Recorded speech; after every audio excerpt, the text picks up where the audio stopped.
Hello everyone, कैसे हो आप सब। तो ये मेरा दिल्ली में डे 2 है। और जैसा कि आप लोग को पता है कि मेरे अम्मी पापा जद्दा से वापस आ गए हैं और उन लोगों ने हम सब के लिए काफ़ी सारे शॉपिंग किए। तो आप लोग इस ब्लॉग में बने रहिएगा क्योंकि ये आपके तो ब्लॉग मुँह काफ़ी चालू इंटरेस्टेड हुआ है ये गाइस। लोग को और आज इसमें मैं पता आपको है मेरे अभी एंड में बहुत दिखाऊंगी कि सारे हमारे लिए क्या क्या चीज़ें आई हैं। So stay tuned. अस्सलाम वालेकुम, welcome back to my channel. कैसे हो आप सब। तो मैं दिल्ली पहुंच गई हूँ, आपको तो पता ही है। और आज सेकंड डे है मेरा दिल्ली में और हम लोग जा रहे हैं घूमने के लिए।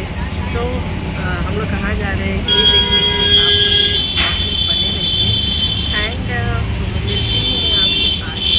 तो बहुत ही इंटरेस्टेड ब्लॉग रहेगा फ्रेंड्स, आप लोग जरूर देखिएगा। और ये मेरी बेटी और ये मेरा बेटा, उन लोग को लेकर मैं निकली हूँ दिल्ली घूमने। तो काफ़ी मज़ा आ रहा है और बहुत अच्छा लग रहा है दिल्ली घूमने में। और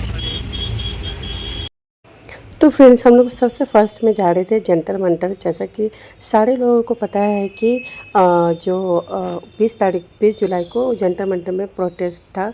बट अनफॉर्चुनेटली काफ़ी ज़्यादा ट्रैफिक हो जाने की वजह से हम लोग वहाँ तक पहुँच ही नहीं पाए फ्रेंड्स।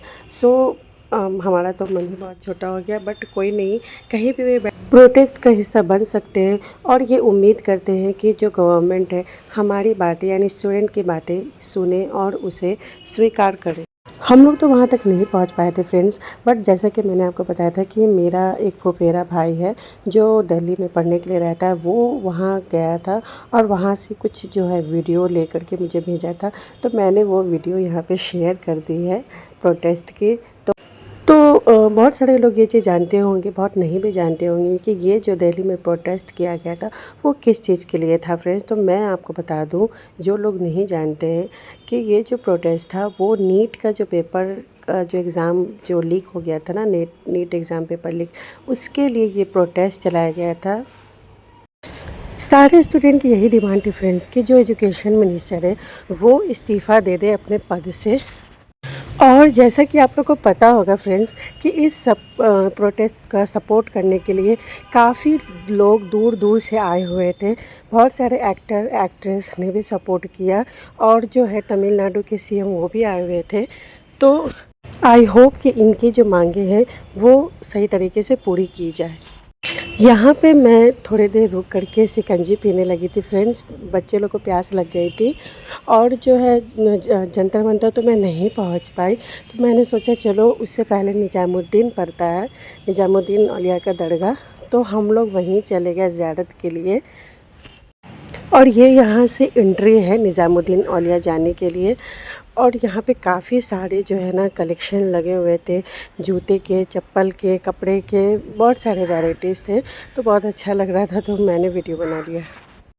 और मैं आपको बता दूं फ्रेंड्स कि इससे पहले मैं इस दरगाह पे आज से ठीक 10 से 12 साल पहले आई थी फ्रेंड्स। और उसके बाद आज मेरा बुलावा आया तो आज मैं यहाँ आई हूँ। और जो भी मेरी मिन्नतें थीं, जो भी मेरी दुआएं थी, फरियादें थी, वो सब मैंने यहाँ पे रखी। मुझे वैसे बहुत ज़्यादा नॉलेज नहीं है फ्रेंड्स इनके बारे में, लेकिन मुझे इतना पता है कि ये है और इनका जलवा जो है अभी तक दुनिया में बरकरार है। और मैं जानती हूँ कि बहुत सारे ऐसे लोग हैं जो मज़ार नहीं मानते। तो सबका अपना अपना पॉइंट ऑफ व्यू होता है फ्रेंड्स। और इसमें मैं ये नहीं कह सकती हैं कि वो गलत है और मैं सही। ठीक है, हमारा जिसमें विश्वास है, जिस बस हम लोग वो काम करते हैं। मेरा जो विश्वास है ना इनके पर है, क्योंकि जो कुछ चीज़ें जो हैं जो मेरे आंखों के सामने हुई है या हो रही है वो मैं देखती हूँ, मैं देख रही हूँ। मुझे पता है देने वाला ऊपर वाला है, ठीक है, लेकिन एक इंसान का ज़रिया होता है जो हम लोग उनके थ्रू काम करते हैं, बस वही एक ज़रिया है। तो इस बारे में मैं बहुत ज़्यादा लंबा डिबेट नहीं करना चाहती फ्रेंड, क्योंकि अगर डिबेट करने बैठेंगे तो फिर तो बहुत कुछ ही है इस बारे में बात करने के लिए। बहुत से लोगों का कहना है कि मज़ार जो है शिर्क है। तो इस बारे में मैं भी यही कहूँगी फ्रेंड्स कि अगर आप उनके आगे सजदे करते या फिर आप सिर्फ मज़ार जाते हैं और उन्हीं से दुआ मांगते हैं और इबादत नहीं करते, तो इस चीज़ के ख़िलाफ़ मैं भी हूँ फ्रेंड्स। और ये चीज़ 100% सही है कि आजकल के दौर में मज़ार को जो है एक तरह का बिजनेस बना लिया गया है। अभी ये देखिए, मैं आपको सामने में ही दिखा रही हूँ, ये जो एक कौन थे, मौलवी हों या जो भी हो, वो एक बड़ा सा रजिस्टर लेके खड़े थे और इसमें वो ज़बरदस्ती सबसे कह रहे थे कि वो कुछ चिरागी दे। तो ये सब कुछ है, मैं भी नहीं सही समझती हूँ फ्रेंड्स। इनफैक्ट जब मैं एंट्री कर रही थी ना, तो लोग ऐसा कर रहे थे कि मतलब सब सोच रहे थे कि मैं उनसे ही सारे फातिहा दरूद के सामान लूँ। मतलब हर जैसे-जैसे मैं एंट्री कर रही थी ना फ्रेंड्स, मैं क्या बताऊँ किस तरह से सब कर रहे थे। सब बस इसी फ़िराक में थे कि 4 पैसे मैं कैसे कमा लूँ। और ख़ास करके जब नए लोगों को देखते हैं ना ये लोग, तो और भी ज़्यादा पागल की तरह करते हैं और सोचते हैं कि किस तरीके से पैसा ऐंठ के, झूठ बोल कर के और नियाज़ फ़ातिहा के नाम पे, दुआ के नाम पे इनसे नए लोगों को जो है ठग लिया जाए। और एक चीज़ मुझे इस दरगाह की ये भी ठीक लगी कि औरतों को जो है अंदर जाना अलाउ नहीं था, जो सिर्फ जेंट्स थे वही जा रहे थे। तो मैंने अपने बेटे को अंदर भेजा था नियाज़ फातिहा करवाने के लिए। इसके अलावा एक और छोटा सा मज़ार था फ्रेंड्स, जहाँ पर मैंने अपनी बेटी को भेजा कि वो भी कुछ चीज़ें सीखे और नियाज़ फातिहा कैसे करवाते हैं, अगरबत्ती कैसे जलाते हैं, तो उसे ही मैंने कुछ चीज़ें करने दी। तो यहाँ पे हमारी ज़ियारत हो चुकी थी और अब हम लोग थोड़ा-सा घूमने के लिए निकल गए। और पहला जो घूमने का जो जगह है वो है हुमायूं टॉम, यानी हुमायूं का मकबरा। और यहाँ पे ना मैं टिकट के लिए खड़ी हुई थी फ्रेंड्स, और ये मुझे टिकट नहीं दे रहे थे क्योंकि मेरे पास ऑनलाइन सुविधा था और ये जो है कैश लेते हैं। तो फिर मुझे ऑनलाइन के लिए उधर स्कैनर लगा था, वहाँ से स्कैन करके तब मैंने टिकट लिया और फिर हमारी एंट्री हुई।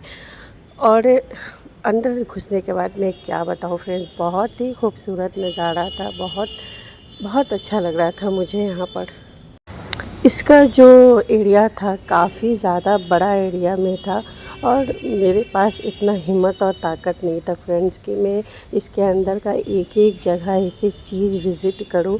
जितना मैं चल सकती थी, जितना मेरे अंदर ताकत थी, मैं बस उतने ही दूर तक गई और थोड़े बहुत वीडियो बनाए, फ़ोटो शूट किए और बस। और यहाँ के अद्भुत दृश्य में तो मेरा मन ही खो चुका था और मुझे यहाँ से आने का बिल्कुल भी मन नहीं कर रहा था। और कभी-कभी मैं सोचती हूँ कि ये एक कुदरत ही का करिश्मा है, जो इतने हज़ारों साल पुराना मीनार जो है जस का तस वहीं का वहीं खड़ा है। बात करूँ मैं अगर हुमायूं टॉम की फ्रेंड्स, तो ये जो है मुग़ल सम्राट के ज़माने का है और इसका निर्माण 1570 ईस्वी में हुआ था, जो कि हुमायूं की जो पत्नी थी बेगा बेगम, उन्होंने ही इस मकबरे को बनवाया था। और इसकी ख़ासियत यही है फ्रेंड्स कि ये यहाँ की जो मतलब बगीचे हैं और जो नहरें हैं चारों तरफ, वो बहुत ही खूबसूरत दृश्य देता है। और 1993 में इसे वर्ल्ड हेरिटेज साइट में इसको घोषित किया गया था। और ऐसे लोकेशन की बात करूँ तो ये निज़ामुद्दीन औलिया के दरगाह के ईस्ट साइड पड़ता है। और इस खूबसूरत मकबरे को देखने के लिए काफ़ी लोग दूर-दूर से, मतलब इंडिया से भी बाहर के लोग इसे देखने आते हैं। तो फाइनली हम लोगों ने अच्छे से घूम लिया और अब हम लोग जा रहे हैं वापस अपने रूम पर, क्योंकि अब इससे ज़्यादा मुझे दिल्ली घूमने का उस दिन हिम्मत नहीं बचा था फ्रेंड्स। यहाँ पे मेरी जो बेटी है और बेटा, उसका थोड़ा सा मूड ऑफ था क्योंकि उन लोगों को जाना था जंतर मंतर और हम लोग पहुँच नहीं पाए काफ़ी ट्रैफिक की वजह से। और सच में मुझे अफ़सोस लग रहा था कि दिल्ली गए और वहाँ तक जाकर भी उस प्रोटेस्ट का हिस्सा नहीं बन पाए। तो जैसा कि मैंने आपको बताया था कि मेरे अम्मी पापा ने काफ़ी सारे अच्छे चीज़ें वहाँ से लाई है, यानी जद्दा से लाई है। तो और मेरे घर में जॉइंट फैमिली है, तो उन सब के लिए कुछ ना कुछ वो लोग लाए हैं। और ये एहराम है, ये मेरी दादी के लिए है। और उसके अलावा जो है जानेमाज़ है, फिर काफ़ी तरह की नकाब है, तस्वीर है और जो है ज़मज़म का पानी भी लाए हैं वहाँ से। सारे सामान का ना फ्रेंड्स मैं डिटेल में वीडियो बनाकर डाल लूँगी अलग से, आप लोग एक एक करके चीज़ें देख लीजिएगा। उसके बाद शाम हो गई थी और मुझे जो है एक जगह से इनविटेशन आ गया था, तो मैं वहाँ निकल पड़ी थी क्योंकि बहुत बार बार मुझे कॉल आ रहा था इनविटेशन के लिए। तो मैंने सोचा अब थोड़ा रिफ़्रेश हो ही गई हूँ, तो वैसे भी मैं दिल्ली आई हूँ घूमने के लिए, तो फिर बैठ के घर में क्या ही करना टाइम वेस्ट, तो चलो मैं निकलती हूँ। और फिर मैं और मेरे बच्चे निकल गए थे। आप लोग को मेरा ये ब्लॉग अच्छा लगा हो तो लाइक कमेंट शेयर ज़रूर कर दीजिएगा, और जो भी नए हैं चैनल पे सब्सक्राइब भी ज़रूर कर दीजिएगा। एंड में मैंने यहाँ पे कुछ फ़ोटोज़ लिए थे फ्रेंड्स अच्छे अच्छे, तो वो मैंने डाल दिए हैं। सो एंजॉय, स्टे ट्यून, और मैं मिलती हूँ दिल्ली के डे 3 वाले ब्लॉग में, तो आप लोग भी इस ब्लॉग को ज़रूर देखिएगा।